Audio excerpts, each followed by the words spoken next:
नेपाल विज्ञान तथा प्रविधि प्रज्ञा प्रतिष्ठान नास्टद्वारा सञ्चालित रेडियो राष्ट्रको रेडियो कान्तिपुरबाट प्रसारण हुने यो विज्ञान प्रविधि रेडियो कार्यक्रम तपाईहरुले हरेक हप्ता शनिबार बिहान यसै समयमा अर्थात् बिहान 7 बजेदेखि 7:30 बजेसम्म सुन्न सक्नुहुन्छ र यो कार्यक्रम सुन्दै गर्नुहुने सम्पूर्ण श्रोताहरुमा म प्रियदर्शनको न्यानो नमस्कार।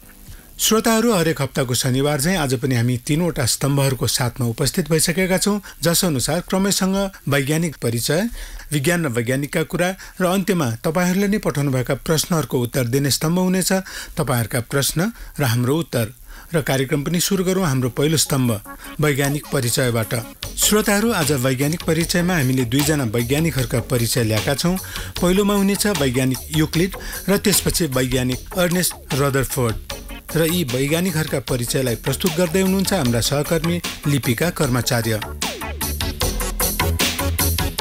युवा अवस्थामा यो किताब पाउने बित्तिकै यदि कसैको दुनियाँ बदलिँदैन भने हामी यही ठान्थ्यौं कि ऊ अन्वेषकको सूक्ष्म बुद्धिबाट वञ्चित छ। यो उक्ति आइन्स्टाइनको हो। आज यो पुस्तक लेखिएको 2000 वर्षभन्दा धेरै भइसक्यो, अझै पनि हाई स्कुलका विद्यार्थी यो किताब पढ्छन्। आइन्स्टाइनको यो संकेत युक्लिडको एलिमेन्ट्स अर्थात् ज्यामिति मूल तथ्य नामक चिरपरिचित पुस्तकतिर हो। दुनियाँको हरेक भाषामा यसको अनुवाद भइसकेको छ। अंग्रेजीमा यसको संस्करण 1570 मा निकालिएको थियो। यो अंग्रेजी अनुवाद ल्याटिन अनुवादमा र ल्याटिन अनुवाद मूल ग्रीकको अरबी रूपान्तरणमा आधारित छ। मूल ग्रीक पुस्तकको रचना ईसाभन्दा लगभग 300 वर्ष पहिला भएको थियो। अलेक्जेन्ड्रियाका निवासी युक्लिड एक ग्रीक गणितज्ञ र अध्यापक थिए। उनको व्यक्तिगत जीवनको बारेमा केही पनि थाहा छैन। आजसम्म यस्तो कुनै कागजात पनि भेटिएको छैन जसमा युक्लिडको जन्मतिथि या उनको जन्मस्थानको बारेमा जानकारी दियोस्। हामीलाई यति नै थाहा छ कि उनी अलेक्जेन्ड्रियाको राजकीय विद्यालयमा गणितका अध्यापक थिए र उनले लेखेको पुस्तक आजसम्ममा जति प्रति बिकिसकेको छ त्यति बाइबल बाहेक अरू कुनै पुस्तक बिकेको छैन। युक्लिडलाई ज्यामितिका जनक भनिन्छ। यो सही हो। उनले ज्यामितिका सबै ज्ञात तत्त्व संग्रह गरे। व्यावहारिक आवश्यकताको कारण विकसित भएको यो सामान्यतया विसङ्गत तत्त्वलाई उनले सुबोध, सुसङ्गत र सुन्दर पद्धतिद्वारा सुव्यवस्थित गरे ताकि एउटा प्रमाण अर्को प्रमाणको आधारभूमि बन्दै जाओस्। यो सब युक्लिडले यो खुबीका साथ गरे कि एक प्रमाण अर्को गणितीय प्रमाणको आधार बन्दै गयो र यो सिद्ध गर्न सक्यो कि यदि मानिस आफ्नो विचार शक्तिको उपयोग गर्छ भने उसले के गर्न सक्दैन। मिश्रलाई नाइल नदीको उपहार भनिन्छ। पुरानो मिश्रको धेरै ख्याति यो नदीकै कारण भएको हो। नाइल नदीमा हरेक वर्ष बाढी आउँदा आफ्नो किनारा छोडेर सुदूर पहाडबाट कालो उब्जाउ माटो बगाएर ल्याउँछ। यही मिश्रको खेतीबारीको रहस्य हो। बाढीबाट धन त मिल्यो तर धेरै समस्या पनि अगाडि आए। नाइल नदीले हरेक वर्ष आफ्नो बाटो बदल्दछ। यसैले जमिनको सीमा बदलिन्थ्यो र अस्पष्ट हुन्थ्यो। जमिनको कर असुल गर्न कठिन हुन्थ्यो किनकि हरेक मानिसको हकमा पर्ने जमिनको सीमा निश्चित हुँदैनथ्यो। कर लगाउनको लागि यो कुरा आवश्यक हुन्छ। ज्यामिति शब्दको मूल अर्थ हो जमिन नाप्नु। जमिन नाप्नको लागि नै ज्यामितिको विकास भएको हो। मिश्रवासीहरूले ज्यामितिको सैद्धान्तिक फाइदामा विशेष ध्यान दिएनन्। हुन त वर्षौंदेखि उनीहरू त्यही सिद्धान्तमा काम गरिरहेका थिए र आफ्नो काम राम्रोसँग चलाइरहेका थिए। ज्यामिति सम्बन्धी उनीहरूको ज्ञानमा त्रुटि पनि थियो। राम्रो जमिनलाई ससाना भुजाकार टुक्रामा बाँडिन्थ्यो। त्यसको क्षेत्रफल जोडेर पूरा जमिनको क्षेत्रफलको हिसाब गरिन्थ्यो। फल यो हुन्थ्यो कि धेरै साना साना जमिनदार हरेक वर्ष सरकारी खजानामा धेरै रकम दिन्थे। व्यवस्था यो थियो कि भूसर्वेक्षकहरू जमिनको क्षेत्रफल निकाल्नको लागि गलत तरिका अपनाउँथे। मिश्रवासी भूसर्वेक्षण यन्त्र बिना नै समकोण बनाउँथे। हामी खेलको मैदान बनाउन या खेतमा मचानको जग हाल्नको लागि आज पनि त्यस्तै गर्छौं। समकोण बनाउनको लागि उनीहरू एउटा डोरीले बनेको त्रिभुज काममा ल्याउँथे।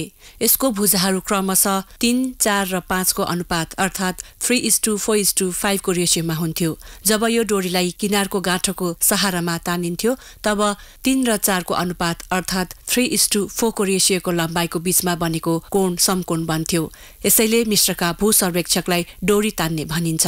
ग्रीक गणितज्ञ थेलिजले जब मिश्रवासीहरूको यो ज्यामितीय नियमको बारेमा सुने तब उनीहरूलाई आश्चर्य लाग्यो कि उनीहरूको प्रयोग यति सही कसरी हुन्छ। ज्यामितिलाई विज्ञानको रूपमा विकसित गर्नको लागि यही जिज्ञासा पहिलो पाइला साबित भयो। आफ्नो जिज्ञासा समाधानको लागि थेलिजले यो नियम बनाए कि कुनै पनि सिद्धान्तको निष्कर्षसम्म पुग्नको लागि ज्ञात तथ्यलाई नै आधार मान्नुपर्छ र जहाँसम्म हुन सक्छ यिनैको सहारामा आफ्नो चिन्तन प्रक्रियामा अगाडि बढ्नुपर्छ। थेलिजलाई थाहा थियो ज्यामिति एक व्यावहारिक विज्ञान हो जसको उपयोग ज्योतिर्विज्ञानमा पनि त्यसै गरी गर्न सकिन्छ, जसरी जमिन नाप्ने या पिरामिड बनाउनमा। ज्यामितिको विकासमा अर्को पाइला पाइथागोरस र उनका शिष्यले उठाए। उनले ज्यामितिलाई त्यसको व्यावहारिक पक्षबाट अलग गरिदिए। उनी ज्यामितीय तथ्यको तर्कपूर्ण प्रमाण खोज्नमा लागिरहे। यो प्रणालीलाई उनीहरूले यस प्रकारले विकसित गरे कि त्यो नियम यति समय बितिसक्दा पनि आजसम्म स्थिर छ र त्यसको क्षेत्र ज्यामितिसम्म सीमित छैन, बरु यसको उपयोगिता मानवीय बुद्धिको हरेक क्षेत्रमा सिद्ध भइसकेको छ। तर्कको यो प्रणालीलाई निष्कर्ष प्रणाली भनिन्छ। पहिलादेखि स्वीकृत तथ्यको उपयोग गरेर कुनै समस्याको हल निकाल्नु यही यो प्रणालीको उपयोग हो। सामान्यतया प्रत्येक जासुसी कथा कुनै निष्कर्ष विधिको उदाहरण हुने गर्छ। यसैकारण विज्ञान एउटा सबैभन्दा ठूलो जासुसी कथा हो। कानन डायलले आफ्नो कल्पनाको प्रसिद्ध जासुस शेरलक होम्सको मुखबाट एक स्थानमा भनेका छन्, पानीको एक थोपाबाट कुनै तार्किकले एटलान्टिक महासागर या नियाग्रा झरनाको कल्पना गर्न सक्छ, यद्यपि न त उसले महासागर देखेको छ न झरनाको गर्जना सुनेको छ। यसै प्रकार जीवन मूलत एक ठूलो श्रृङ्खला हो जसको एक कैडीबाटै उनको सम्पूर्ण प्रकृतिको भान हुन्छ। अन्य कला समान निष्कर्ष र विश्लेषणको विज्ञानलाई पनि दीर्घकालीन अध्ययन र धैर्यको फल स्वरूप चिन्न सकिन्छ। युक्लिडले थेलिज, पाइथागोरस, प्लेटो तथा अन्य युनानी र मिश्री वैज्ञानिकहरूद्वारा रचित सारा सामग्री सङ्कलित गरे। ज्यामितिको विविध समस्याको समाधान युक्लिडको देन होइन, चिने जानेको तथ्यलाई यस प्रकारले व्यवस्थित गर्नु ताकि विद्यमान तथ्य जोडेर नयाँ विचारको जानकारी र त्यसको प्रमाण पनि मिल्छ, यो नै युक्लिडको देन हो। सामान्य परिभाषालाई युक्लिडले यस्तो स्थापनासँग जोडे ताकि त्यसलाई तर्कबाट प्रमाणित गर्न सकियोस्। प्लेटो ज्यामितिको महत्त्व जान्दथे। उनको एकाडेमीमा प्रवेश लिनको लागि ज्यामितिको ज्ञान आवश्यक थियो। उनको भनाइ थियो ज्यामिति नजान्ने मानिसलाई उनको संस्थामा प्रवेश दिइने छैन।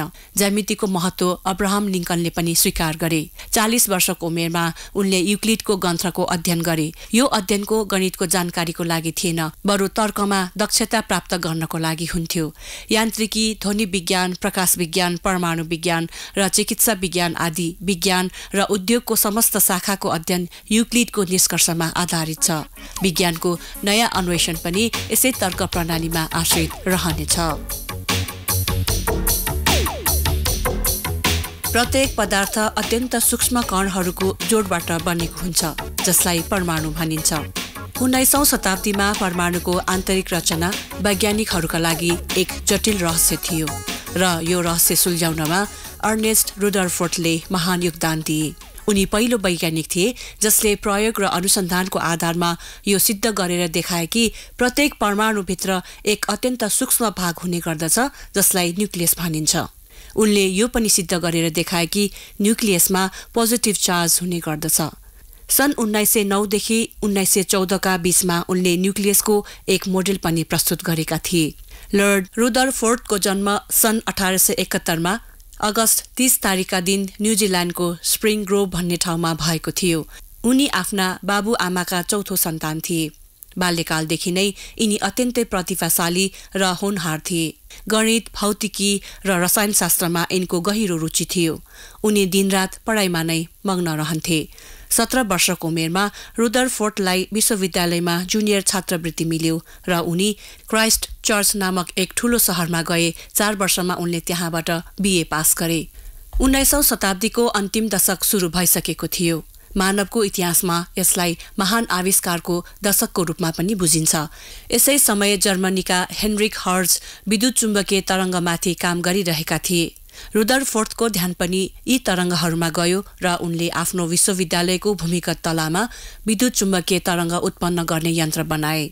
यो विषयमा उनले वैज्ञानिक विवरण प्रकाशित गराए र यी 24 वर्षीय न्युजिल्यान्डवासीतर्फ अनेक भौतिकवादीको ध्यान आकर्षित भयो। यसै वर्ष उनलाई क्याम्ब्रिज विश्वविद्यालय इङ्ल्यान्डमा छात्रवृत्ति प्राप्त भयो र सन् 1895 मा क्याभेन्डिस प्रयोगशालामा गए, जहाँ प्रसिद्ध वैज्ञानिक एवं इलेक्ट्रोनका आविष्कारक जे थम्पसनले यिनको स्वागत गरे। क्याम्ब्रिजको प्रयोगशालामा यिनले रेडियोधर्मिता अर्थात् रेडियो एक्टिभिटीमा काम गर्न सुरु गरे। उनले देखे कि विभिन्न रेडियोधर्मी पदार्थबाट विभिन्न प्रकारका किरणहरू देखिन्छन्।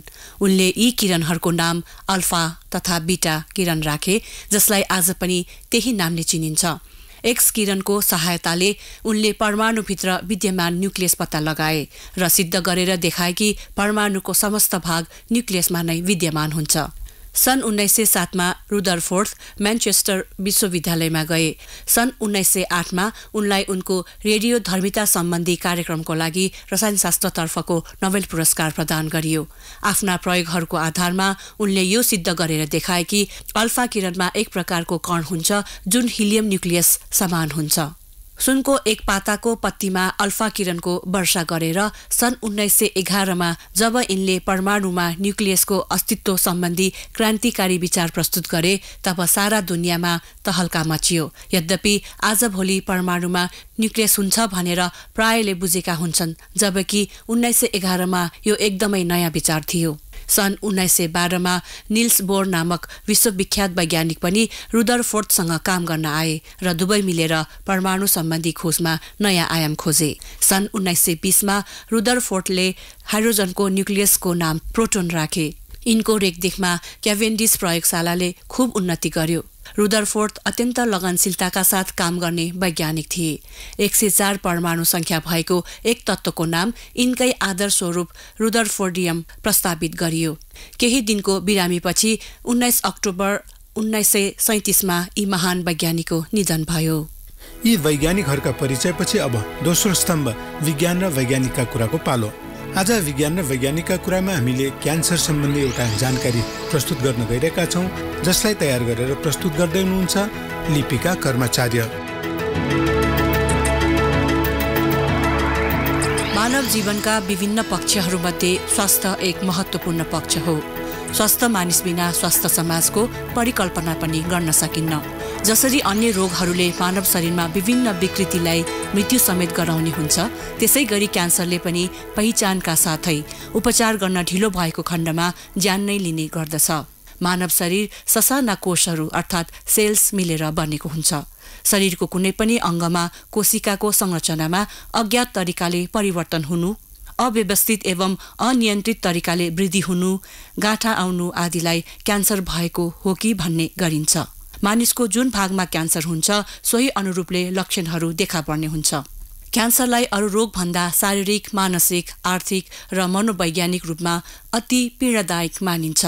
विशेषज्ञहरूको भनाइअनुसार नेपालमा वर्षेनी 17,000 भन्दा बढी मानिसको मृत्यु क्यान्सर रोगको कारण हुने गर्दछ, जसको मुख्य कारण भनेको धूम्रपान र सुर्तीजन्य पदार्थ नै हो। यसले समाजको आर्थिक, सामाजिक, सांस्कृतिक क्रियाकलापमा समेत नकारात्मक असर पारिरहेको हुन्छ। नेपालमा क्यान्सर रोगको पहिचान धेरै ढिलो हुने हुँदा यसको उपचार निकै नै चुनौतीपूर्ण देखिन्छ। विशेषज्ञहरूका अनुसार क्यान्सर सुरुकै अवस्थामा पत्ता लगाउन सक्यो भने निको हुने सम्भावना धेरै हुन्छ। त्यसैले बिरामी हुनु अगाडि नै नियमित शारीरिक जाँच गराउनु अत्यावश्यक छ। हरेक विवाहित महिलाले 30 देखि 60 वर्ष उमेर पुगेकाले चिकित्सकद्वारा नियमित रूपमा पाठेघर जाँच गराउनु पर्दछ। त्यसैगरी महिलाहरू आफ्नो स्तन आफै जाँच्ने, चिकित्सकद्वारा जचाउने तथा म्यामोग्राफी नियमित तालिका अनुसार गर्नुपर्दछ। नेपालमा महिलाहरूमा हुने क्यान्सर मध्ये पाठेघरको मुखको क्यान्सर सबैभन्दा बढी अर्थात् पहिलो स्थानमा पर्दछ भने स्तन क्यान्सर दोस्रो स्थानमा पर्दछ। उमेर, लिङ्ग, हर्मोन आदिले हुने स्तन क्यान्सर पारिवारिक इतिहास वा वंश परम्पराको कारणले पनि हुने गर्दछ। क्यान्सर रोग लागिहाले पनि समयमा उपचार गर्न सकिए निको हुने हुँदा शल्य चिकित्सा क्यान्सर उपचारको सबैभन्दा भरपर्दो पद्धति हो। यस विधिमा क्यान्सर लागेको भागलाई काटेर फालिन्छ, तर शल्य चिकित्साको विकास सँगसँगै शरीरको भाग काटेर फाल्नुपर्ने मात्रा घट्दै गइरहेको छ। स्तन क्यान्सरकै कुरा गर्ने हो भने पहिला क्यान्सर लागेको स्तन पुरै काटेर फाल्ने चलन थियो। हाल सकेसम्म धेरैभन्दा धेरै स्तनको भाग राख्ने कोसिस गरिन्छ र क्यान्सर र यसको छेउको भाग फालेर अन्य प्रविधिद्वारा उपचार गरिन्छ। त्यसैगरी चुरोट, बिँडी, तमाखु, सुर्तीजन्य पदार्थको सेवन तथा लत बस्नुलाई धूम्रपान भन्न सकिन्छ। धूम्रपानले पुरुषलाई भन्दा पनि महिलाहरूलाई 1.5 गुणा बढी असर पार्ने गरेको देखिन्छ। विश्व र नेपालमै सुर्तीजन्य पदार्थको सेवनबाट हुने क्यान्सर पहिलो स्थानमा रहेको छ। धुम्रपानको बेफाइदाहरूको बारेमा जति नै कुरा गरे तापनि यसको प्रयोग गर्नेहरूमा कुनै कमी आएको पाइँदैन। बरु दिनानुदिन प्रयोग बढ्दै गइरहेको देखिन्छ। क्यान्सरको कारण मृत्यु हुनेहरूमध्ये धुम्रपान नै प्रमुख देखिएको विभिन्न तथ्याङ्कहरूबाट प्रष्ट भइसकेको छ। तसर्थ धुम्रपानले पुर्याउने हानिका बारेमा व्यापक छलफल प्रचार प्रसार गर्न सकियो भने यस अभियानमा केही हदसम्म सफलता पाउने आशा गर्न सकिन्छ। धुम्रपानमा रहने निकोटिन लगायत विभिन्न रसायनका सेवन गर्नेहरूलाई शिथिलता आउने अर्थात् चाँडै थाक्ने, खोकी लाग्ने, श्वास प्रश्वासमा समस्या आउने, छाती दुख्ने, खाना खान मन नलाग्ने, तौल घट्ने आदि लक्षणहरू देखा पर्ने हुन्छ। त्यसैगरी विभिन्न वातावरणीय कारणहरूले गर्दा पनि धुम्रपान गर्ने व्यक्तिलाई मात्र नभएर त्यस्ता व्यक्तिको नजिक बस्ने व्यक्तिहरूलाई अर्थात् प्यासिभ स्मोकर्सलाई पनि रोग लाग्ने सम्भावना प्रबल रहन्छ। त्यसैले धुम्रपानले गर्दा विश्वमा हरेक वर्ष करिब 45 लाख मानिसको मृत्यु हुने गरेको छ भने सन् 2030 सम्ममा 1 करोड भन्दा बढी मानिसको मृत्यु हुने अनुमान गरिएको छ। मृत्यु हुनेहरूमध्येको 70% चाहिँ नेपाल जस्तो विकासोन्मुख मुलुकहरू हुन सक्ने अनुमान गरिएको छ। भनिन्छ सुर्तीमा 55 भन्दा बढी क्यान्सर जन्य तत्त्वहरू हुन्छन् जसले गर्दा टाउको तथा घाँटी, पाचन प्रणाली, निष्कासन प्रणाली लगायत रक्त क्यान्सर अर्थात् ल्युकोमिया हुने हुन्छ। धुम्रपान सेवन रोकथाम गर्न सकिने भएर पनि हाम्रो जस्तो विकासोन्मुख मुलुकमा भने यो एक टटकारो समस्याको रूपमा रहेको छ। त्यसैगरी हाल नेपालमा पनि क्यान्सरका बिरामीहरूको संख्या दिन पर दिन बढ्दो छ। तथ्याङ्कको कमीले गर्दा देशभरि क्यान्सरका बिरामी कति छन् यकिनका साथ भन्न सकिने अवस्था छैन।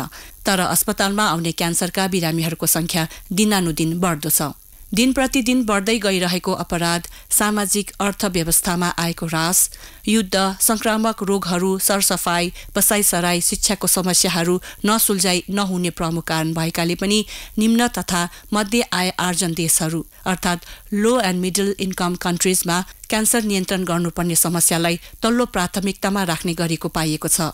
क्यान्सर नियन्त्रण गर्न स्रोत र साधनको अपर्याप्तताले गर्दा संसारमा क्यान्सरबाट हुने करिब 80% मृत्यु निम्न तथा मध्यम आय आर्जन देशहरूमा भेटिएको छ। धेरैजसो बिरामीहरूमा के कारणले गर्दा क्यान्सर भयो भन्ने थाहा हुँदैन, तर शरीरमा रोग प्रतिरोधात्मक क्षमतामा कमी, लागू पदार्थको प्रयोग, प्रकृति विरुद्धको भोजन, रहनसहन, विकिरण, औषधि आदि र सुर्तीजन्य खाद्य पदार्थले फोक्सो लगायत शरीरका विभिन्न भागमा क्यान्सर हुन सक्ने सम्भावनालाई विभिन्न अध्ययन तथा अनुसन्धानले प्रमाणित गरिसकेको छ। कुनै पनि रोग लाग्नु अगावै त्यसबाट बस्ने उपाय अपनाउनु राम्रो हो। त्यसमा पनि क्यान्सरमा त झनै र क्यान्सरको निदान तथा उपचार निकै नै खर्चिलो हुन्छ। तसर्थ क्यान्सरका कुनै पनि लक्षण देखा पर्ने बित्तिकै नजिकैको स्वास्थ्य संस्थामा गई समयमै उपचार गर्न सके यो रोग निको हुने कुरा सबैले थाहा पाउनु अत्यावश्यक रहेको छ। श्रोताहरू, हामी यो कार्यक्रमको अन्तिम स्तम्भ लिएर केही बेरको व्यापारिक विश्रामपछि फेरि उपस्थित हुने नै छौँ। रेडियो राष्ट्रको रेडियो कान्तिपुर सुन्दै गर्नुहोला।